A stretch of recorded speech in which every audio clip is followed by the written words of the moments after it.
This is Rashawn Slater, first round draft pick for the LA Chargers, and you're listening to the Charged Up Bolts podcast. Bolt up.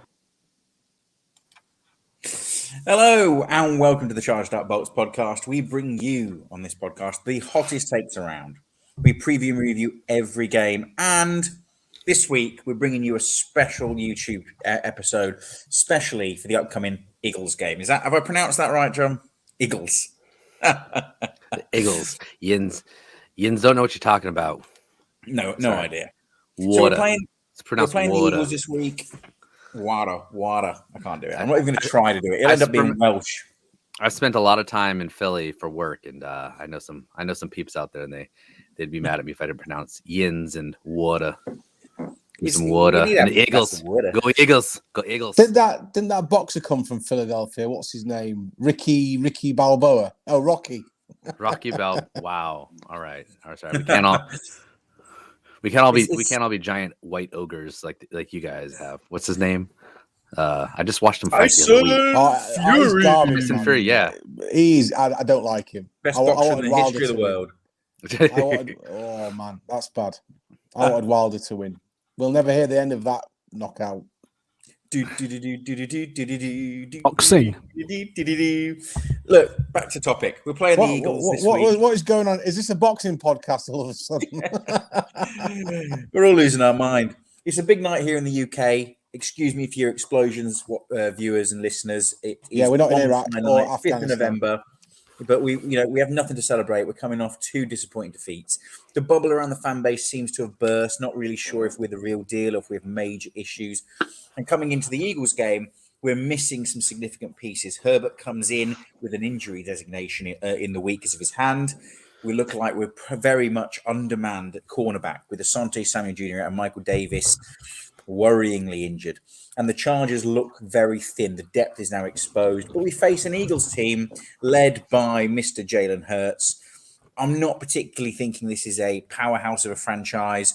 I'd rather probably be more fearful if Gardner Minshew was the starting quarterback. But, it's a big road trip. It's one we need to win and win convincingly if we're going to be real contenders. It's an out-of-conference game. I'm going to go around the table and see what you think. Dan, we've missed you, pal. You get to go first. What are you excited about? Do you think we can get back on track? Well, I'm excited mostly about Colchester United kick off in about 10 minutes on BBC Two. So that's what I'm excited about. Then I'll worry about the Chargers. Life must be rough, mate, for you to be worried about Colchester United, Dan. Colchester United versus AFC Sudbury. What a game. For our US listeners, this is like worse than high school soccer. This is like. Yep. We're in the lowest professional division. They're worse.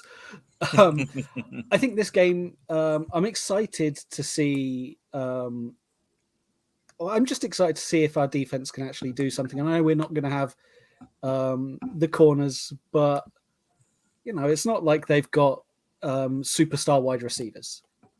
They've got Dallas Goedert. Devonta Smith. He's no someone better. Jared Cook? You mean Jared Cook? He's definitely better than Jared Cook. Yeah. So I don't know. I think that's what I'm looking forward to. I don't have high hopes for our O-line. But then I think it'll be a long time before I have high hopes about our O-line again and feel that confident. That's me. Mate, I'm sort of with you, but I'm going to go to Woz and see, what do you feel going into the Eagles game? Is this a must win? Do you think it's one that we just need to see some incremental improvements? What are you looking for? Look, I'm happy to win by a field goal. We have to win because there's now pressure on the rookie head coach to see if he can actually turn this round. We've lost 2 on the bounce, pretty ugly. And I think it boils down to a lot of our star players are either getting dragged down by the players that are not stepping up to the mark, or we're just going through a bit of a dip. Dan's already mentioned the offensive line, and we know it's going to be a problem on the right-hand side. I expect some changes going down the line. I don't know whether that's going to be on Sunday or not. I'm not sure. But even some of our studs are not playing well. Herbert's had an off game. Allen's dropping passes. Eckler's dropping passes. Joey Bosa's not registering sacks. I think the shining light, the shining beacon is Derwin James, arguably one of the best safeties in the NFL. But if you look at his PFF rankings, and I use that as a metric just to see how players are coping or playing, against their sort of peers and competitors, rivals, whatever you want to call it, he ranks 19th. So even Derwin James has not been playing lights out. We know how he can play. We've just got to tidy things up on all three phases. We're not getting any rhythm on either side of the ball. We're not getting any rhythm on the offense. First and second downs, we're stuttering. We're putting ourselves in third and long situations. That can't keep happening.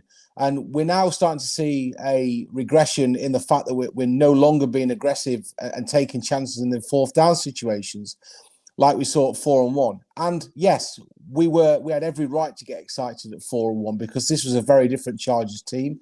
I'm not downbeat on the team. I completely trust Brandon Staley. I completely trust Justin Herbert. If you watch, or if you'd have actually read the LA Times this week, Brandon Staley speaks in defense of Keenan Allen. So look, it's an aberration. He's going through a bit of a rough spell. You tell me a professional sports person, man or woman, at the top of their game that hasn't had a dip in form somewhere on the lines, whether it's basketball, baseball, soccer, you name it. We are in a bit of a dip at the minute. The Eagles are 3-5. They had a great win last week, but I say great win. They put a lot of points on the board. It's up to us now to step up. We have to tackle. John will elaborate a little bit more on this because he's a bit more savvy on the mechanics. John, I'm struggling to see why we are flapping at fresh air and why we're not putting in robust tackling. The guys, I get it. The guys can't be on the bags every day. They need all the recovery they can get. But good Lord, why can't we tackle, John? There's a number of reasons. One, the NFL has made it harder to tackle. Every single rule, basically, if you go anywhere near a head or a knee or a face or anything, they're going to throw a penalty. If your head is too low or too high, they're going to throw a penalty. So it's really changed the mechanics. So I think a lot of guys are thinking a lot more before they make the tackle. Additionally, I think there is a really big emphasis on this team, right or wrong. I'm not saying this is bad or good. I'm just saying there's a big emphasis on this defense on stripping the ball, forcing turnovers, which is great when it works. But when you go for that turnover, you're not necessarily focused on taking the guy down. And if you've got someone who's got good leverage and you're not in a good position to take him down, you're going to end up falling off of them, trying to punch that ball out, try to take it out. And finally, I think some of our players are playing a little over aggressive.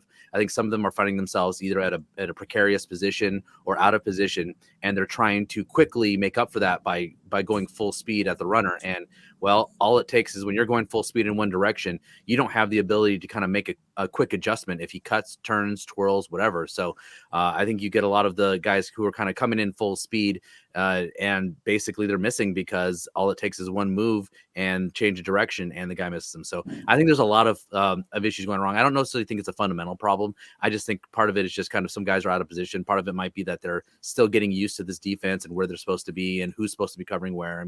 I think just like on the offense, we still get quite a bit of miscommunication. Guys shooting the same gaps. I've gone through and watched every game multiple times now, and I cannot tell you how many times I've seen defenders both shooting the same gap, and they're basically just running into each other, and they're making the offensive line's job easier, which is one of the reasons why the running defense is so bad. It's because if everybody shoots the 3 gap, guess what? There's nobody in the 1 gap or the 2 gap, and there's a giant hole for someone to run through. So, and then someone else has to come out of position to try to make a tackle, having ran halfway across the field, and guess what? You miss. I love Kaiser White this year. I think he's done a great job, but he is susceptible to, and part of it's because it's maybe not his job and he's trying to make up for somebody, but he's got to come running from across the screen. You don't even see him in the play, and all of a sudden he's trying to make a tackle. Sometimes he misses, not necessarily his fault. He's trying to recover. So I think there's a lot that goes into the quote unquote bad tackling. And I think part of it is positioning thing. Part of it is just, I think this team is still learning the defense and still learning the offense. And, I'm hoping that it's coming together soon. I'm hoping that light bulb moment will come and everyone will be like, okay, I get it now. This is where I'm supposed to be. This is what I'm supposed to do. But until that time, I think we're going to continue to see missed tackles, missed opportunities, and poor play along the line. John, that's a good point about the team maybe trying too hard, trying to force the issue. I never really looked at it like that, but yeah, that's a good point, and we'll probably see. I want to keep an eye on that for the next 2 or 3 games to see if that is a factor as to where we are at 4-3. Well, I was watching some of the earlier games in the season. I went back and watched the Browns game in particular to see, what we did wrong, what we did right, and Is your exactly. heart okay? What? Say again. Is your heart okay? I that's one game I didn't rewatch because I watched it live and I get like PTSD just rewatching. I'm just like, Baker, no, Njoku, no. The fact that we scored well, but you mentioned the tackling and instead of tackling, going for the ball, and you watch Nazir Adderley lunge at Njoku when Njoku had his long touchdown, and he just reaches round and tries to go for the ball and sort of push it out, instead of wrapping around, tackling, and just accepting it. And that is a mentality. Now and again, that'll work. But then again, you're going to give up touchdowns, and it's a big risk, sometimes big reward type of game. It's got to be smart. On that play, he was the safety valve. I mean, he's the safety, right? But he was the safety valve. He was the only one left. He was the only one between Njoku and Pay Dirt. And when you're in that position, you have to be smart enough to know that, hey, I can't be going for the ball here. I need to go for the tackle, right? If you're on the second level and you've got safety help over the top, still you've got someone behind you. Yeah, go ahead and try to punch that ball out. And if you don't take him out, hopefully whoever's behind you is going to come and knock it out. But Adelaide needs to be smarter there. He needs to know, hey, there are times when I should go for the ball and times when I need to just make the tackle. And that time he chose poorly. No, he definitely did. Go on. Yeah, I did an article today on charge.bolts.com, and one thing that I mentioned was, the players have to shoulder some responsibility because the coaching staff are there to work on technique, fundamentals, strategy. But once the players cross that white line, especially the veterans, you're expecting them to catch the football. You're expecting them not to jump offside. So as long as within the camp, within the locker room, they're everybody's shouldering the responsibility, I think we'll see some progression. It's when you start seeing certain individuals going, well, it's his fault, it's not on me. That's when the problems start. And I think this is where I was alluding to earlier with Brandon Staley. Steep learning curve for him now. He's still a winning head coach. But if we lose on Sunday, he's back to 500. If we lose again the following week, which I think is the Vikings, he's then a losing head coach. And this is where you start getting into that situation that Anthony Lynn found himself in. He dug himself a hole so deep, he couldn't get out of it. Now, a lot of that was because of bad play calling or inept play calling, whatever you want to call it. I don't think Staley's in that bracket. He's got a sound mind. He's got an outstanding offensive coordinator around him and a very, very good defensive coordinator. So I just want to see us bouncing back.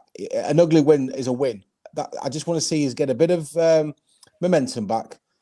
Let's get some pride back into our game, and actually let's make some plays. Let's be aggressive. Let's air the ball down and stop dropping the football, because easier said than done. Me sat here in my hotel room, but go and get some sticky stuff on your gloves, Keenan Allen, please. At least our defense should have a chance to go out and make their plays. I mean, they're going up against a Shane Steichen offense. They surely know something. Like they've gone up against that offense or a version of that offense for a year in practices. Yeah, it's different players, but there's got to be something there that you can hope transfers to some productivity. And of course, their head coach, former assistant at the Chargers, so he's going to have a bit of an inside track, So yeah, it's going to be interesting. It's going to be a good matchup. I said it depends on what they're focused on. I think, when we really think about the matchup, you got to think about, what are we afraid of? Well, we're not afraid of them passing, to be perfectly honest. I know they put up some big numbers, but a lot of that is garbage time stuff. I mean, if you watch these games, this team is out of it, and then the fourth quarter happens, and all of a sudden they kind of wake up. Why? Teams have a big lead, and they go into kind of prevent defense, right? So I think the problem is that what they are good at is they have a quarterback who's very mobile and who can gash us. And I think we've seen, they let Stone Leg Mac Jones looked like, and I believe somebody called him. I believe they called him Mac Vick. That's right. Someone was showing his running plays against our defense, showing, hey, it's Mac Vick out there burning the defense, and that's sad. It's like Philip Rivers putting up 60 yards of rushing. That's what it would be like. I mean, and Joe, that is a good analogy. Yeah. Good Lord. Yeah. I mean, we saw what happened. We saw what happened against Baltimore, and we get him into every time the defense, we thought, oh, good, we've got him in a second and long or third and long or whatever and long. And, we've got the advantage here. What happens? They run some sort of deep outs. They open up the middle of the field and they just let loose Lamar Jackson. Well, guess what? You've got kind of a Lamar Jackson light there right now. You've got Lamar Jackson. Luckily, you've got Lamar Jackson maybe year 1 or 2 when he was still kind of working on accuracy issues, working on defensive, being able to read defense and stuff like that. So you should be able to confuse him in the passing game, but he's still going to be able to tear up this defense if they're not careful. So I'm just really concerned. Like, what are they going to do? Who's going to shadow him, right? Do we have K9 come back and just say, hey, your role is one role, and that's shadow him and make sure he doesn't get more than 2 yards on anytime he runs it? I don't know. Well, that's an interesting job because they've got a decent O-line as well. Jason Kelsey there at centre is playing lights out. I think he's a top 3 ranked centre, and we've not been good at generating pressure. So this is going to be a tough game, I think. I think it's going to be a really tough game. And there's one underlying theme, and that's disappointment of Dan King that he won't be out on the field kicking field goals for the Chargers. Sorry, mate. Hey, I'm not needed right now. It's fine. No, it looks like with that hat, you should be on there, mate. So it's going to be a really interesting matchup. I think it's a really good team to be playing when you're coming off 2 defeats. You're not going to get a walkover that's going to and smash some team that's going to paper over the cracks, and you're not going to get smashed by one of the best teams in the NFL. It's a team we should be going on the road and trying to just get the ball moving, trying to make plays, trying to get pressure on the quarterback, and seeing if we can overcome the depth. Now, I have one big feel for the moment. We've heard a lot about the trade deadline. We didn't make a move, and we talked on Tuesday that the Chargers aren't one guy and a couple of second-round picks away from being the Super Bowl champions, right? I think we're a bit further than that. And the players on the block, Fletcher Cox was rumored with a big high price. No one ended up biting on that one, so he'll play against us this weekend. But we didn't make any moves, and now we're talking about, do the Chargers go and get Deshaun Jackson, and we've moved on. Now, do we go to get Odell Beckham Jr.? Should we be going after these guys that are now free agents, maybe through waivers, maybe if they clear waivers? Chargers down in 20th on that list, so unlikely if anyone above them makes a claim, Odell Beckham Jr. is gone. I don't think we should be going after them. I think now is the perfect time to give people like Palmer more snaps in wide receiver, be more creative, see if you can go to some of the different tight ends and get Cook off the field, rotate the edge rushers, see who's who if we're thinking next year's the year. Or, guys, am I completely wrong, John, and you think actually we need Odell Beckham to come in, Palmer can sit on the bench? Do we need to make moves to be a contender, or am I right and it's too early to make big sweeping moves like that? I don't know if Odell is the right fit. We've already seen some issues with communication between Herbert and his current wide receivers, and putting someone else out there who while he is a great talent, he has been known to kind of, be more loose about his routes, as in, I'm deciding I'm going to run this route now instead of whatever was called. And that's great when he gets open. But the problem is he gets open, but nobody's expecting you to be open because they don't expect you to be there, and the ball's not going to be there, right? Herbert has really worked on his timing. He's been really good about releasing the ball before the receiver even breaks a route, and the ball being right there in their basket, right? Like that's the kind of offense he wants to run, and I don't think Beckham really plays into that. So as much as I'd love to add that kind of talent, I don't think that's a good fit. Deshaun Jackson does actually interests me, though. I think the price could be right. I think he's older, he's injury prone, yes, but you know what? The $1 million or $1.5 million, $2 million is going to cost to bring him on is nothing. And I think that adding that kind of speed is important. I love the idea of getting Josh Palmer more involved over Guyton. That's great. Let's give him more work. But at the end of the day, I don't care how creative you are. I don't care what kind of a genius you are. You can't make Palmer any faster than he is, right? And again, maybe one of the slowest receiving core in the entire NFL. Deshaun Jackson, even at 34, could run circles around everybody on this team. Everybody. Speed, man. We haven't got any. Even if you don't throw him a single pass all year, just getting him on go routes and making the safeties commit to that, relieving some pressure, making them really respect us deep. I think that's different, but I think he is going to get open. And I think there are going to be those big 50, 60-yard bombs that we saw last year. I think those might become more available if we've got a burner who can really post a threat. And, I think he would be worth it. Do we need to? I don't think we need to do anything. I think this team is fine the way it is. I think the team is who we thought they were. I think as it's constructed, this team can make the playoffs. Remember, there's 7 playoff teams, right? So there's multiple wild card spots. I think they're right there in the thick of it. They don't have a tough schedule. They can definitely make it. So I don't think they need to do anything. But I think that Deshaun Jackson is the one move that I think, okay, that's interesting. Raise my eyebrows. Let's see what we could do here. But I don't know. I honestly don't think it gets done. I just don't. It depends if you want to be like the Rams, isn't it? Go get a big flashy name for LA and start making moves. And I don't feel the franchise wants to do that. That's the Rams thing. I guess they don't want to make Super Bowls. No, I guess they don't want to make conference championship games. I guess they don't want to. I love the idea of building young and saving money, but the cap is a myth. It moves every year. The Rams wasted like 4 first-round picks to draft Jared Goff, and guess what? They made a Super Bowl. They're on track to make another Super Bowl. They continuously bring in high-priced, flashy guys by getting rid of draft pick assets. And honestly, if you see all these teams who've tried to draft guys with those assets, there's been one or two, maybe 1 or 2 really good players that were drafted in those slots. Why? Drafting's hard. It's a dice roll, right? Exactly. We don't. I consider Tom Telesco one of the best first-round drafters in the NFL. I think he's really good at finding the best talent in the first round. But guess what? He's still missed Jerry Tillery. He's a bust, all right? And no offense to K9, but right now he's looking like a bust. I know he's got time to develop. Yeah, but agreed. For what we spent to get him, he's not living up to that right now. He's not living up to that price that we paid. So it's not easy to hit. And everyone will tell you, oh, well, you want to have as many draft picks so you have as many lotto picks. No, I want to have as many good players on my team. Yeah, and if that means trading away draft picks, then get somebody on this team to put us over the top, right? Okay. Again, we're not one player away. We need to, if they want to give away the next 3 years of draft picks to bring in 3 or 4 solid players that really finish this team, then sure, great. Go ahead and do that. But I think next year could be the year we start to see Telesco loosen his reins on that because we've got money. And then after we spend the money, we have draft picks. So we'll see. I don't have a lot of faith in it, but I think there is an opportunity. It's just, it would be so outside of Tom Telesco's character to do that. I just don't know if it ever happens. Fair enough. Guys, either of you other two want Odell Beckham? Is John wrong? Just go on, Dan. Go on, Dan. I'll jump in with what I've got. I've got a bit of a take. My only thoughts are what we've already touched on. Speed, great. Beckham, I don't think we need an Odell Beckham. And I'm losing faith in Telesco year on year. He's one of the longest entrenched GMs with some of the least success.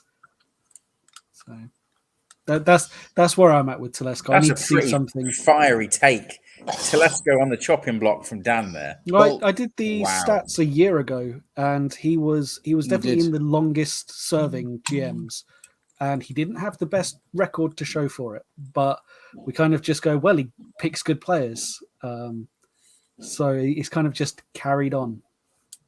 Yeah, in the first couple of rounds, he picks good players. Yeah. Once you read the first 2 rounds, it's really like, what does he got to show for it?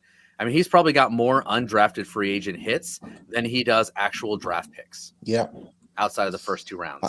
On OBJ, it's a massive no for me, and this is the problem. We've already touched on the fact that K9's not stepping up to the mark. We now need to start seeing what Palmer can do. He's being held back behind Guyton. Guyton's not the answer at wide receiver 3. We need now. We've got 10 games now to figure out what we're doing between now and April. Give Palmer a shot. Give him 5 or 6 games to see what he's capable of. There's no point in throwing him for 2 games because he's not going to get any rhythm. He's not learning anything. Give him a bit of a sustained role in the team. Increase his snaps. And let's see where we go from there. Because at the minute, it's like John said, some of our 3rd and 4th round picks are not great. We all got excited about Chris Rumpf. Look what's happened with that, and the players that are available that can have the potential to make some changes or impact the team, give them a shot. I don't think OBJ, you bring OBJ in, you're putting a plaster on the wound. It's as simple as that. Interesting. You're all wrong. I knew it. We need to sign Odell Beckham Jr. We need to change the narrative on the Chargers season. Do we need him? No. Is he a fit? Not really. Are then teams probably needing him more? Absolutely. Especially with Michael Thomas going out with the Saints. If they signed Rivers, brought in Odell Beckham Jr., that helps them significantly. It's a good shout. But I think the Chargers need to change the narrative. We're all moping. We've lost 2 on the trot. We're not any good. We're going to sneak into the playoffs and be rubbish. Go and sign Odell Beckham Jr. Go and get him on the field and the media talking about us again. Take the pressure and the spotlight away from Justin Herbert's struggles, injury, not sure. Go and let Odell Beckham Jr. soak up all the attention that he loves. Go and get the mean boy that we don't really take and change the narrative. What's the famous saying? You keep doing the same thing over and over again, you get the same response. Expecting a different result is insanity. So do something different. Odell Beckham Jr. is different. We've never made moves like that before. So go get him. I'll pick him up in fantasy to back you, Telesco, and you'll hopefully deliver me a fantasy championship. Oh, silence. Come that's on, why you're not wearing a hat again, because you've eaten them all. I've eaten them all. So come on, predictions. Put your neck on the line. I'm going to go straight to Woz. 28-20. Chargers. John. I can hear some fireworks in the background for sure. You can. I'm in the middle of it here, right where I am. Remember the 5th of November. Come on, everybody. All right. I've thought about this long and hard, and I don't think the Eagles particularly scare me, but I think I'm actually more scared of ourselves, which is kind of par for the course. So I'm going to say it's 24-17 Chargers. So I do think they win, but I think it's a very close game, and I don't think they blow them out. I think it's a tough one, though. John, I'm with you, and I thought if originally I'd got us down to lose against the Eagles, I thought if I start thinking like that, I'm not going to watch the game. I don't want to start having those negative thoughts. So we're staying positive, glass half full. Yeah, I'm with you both with it being a win, and with it not necessarily being the best game. I think it'll be lower scoring. I think we're looking at more of a 2016 Chargers win. Lots of field Happy with that. goals. I'll take that all day, Dan. I'll take that all day. I like that positivity. That's a lot of faith and field goal kicking there for us. I don't know. That's pretty bold if you ask me. Dan's the kicker, man. He wants to be the kicker. Dan's going to have faith in Dustin. Predicting more than one field goal for us in a game is like, I don't know. I would never bet. I'd bet the under on that. If you're like, hey, do the Chargers kick 2 field goals successfully in a game? I'm going to pick under every time. Just doesn't happen. So I'm going to wrap it off with 21-6 Chargers. Everything. Wow. Everything I see Jalen Hurts running for at least 1 touchdown. I think they're going to put something like White on him. They're going to come up big. They're going to be hitting him. They're going to take the Eagles team apart. I think you're going to see Storm Norton get help and improve. And you're going to see Bosa absolutely racking up some sacks and some pressures, disrupting Hurts. We're going to win. We're going to win big. 3 touchdowns. We hold them to 2 field goals and we control the entire game. And we come home ready for the Vikings. Bez, if that result comes in, I'll rescind all the fines that you've picked up. I'll take it. Bez on a big one this weekend, trying to rescind his fines and win a fantasy championship with Odell Beckham Jr. Can I just point out before we finish this podcast, the next time you'll see my face will be in España, flying out tomorrow morning. So I'll be another hour. So we've got 3 time zones to work with now. That's going to completely blow us up. Yeah, it will do. And you know, this is the #1 international podcast for the Chargers. We thank you for our supporters. We thank you, but we love the community. And it's a great community and great to have our supporters and our fans chime in. Look forward to the Eagles game on Sunday. You know, some bold predictions. What do you think? let's find out. And Yeah, we'll we see need to win because we were friends with Neil Dutton, and he's a big Eagles fan. So, oh God, yeah, we can't give him to him, guys. That's all for tonight. Bolt up. Cheers, guys. T-minus 10, 9, 8, 7, John, 6, on the 5, recording, 4, 3, 2, I will 1, have the 0.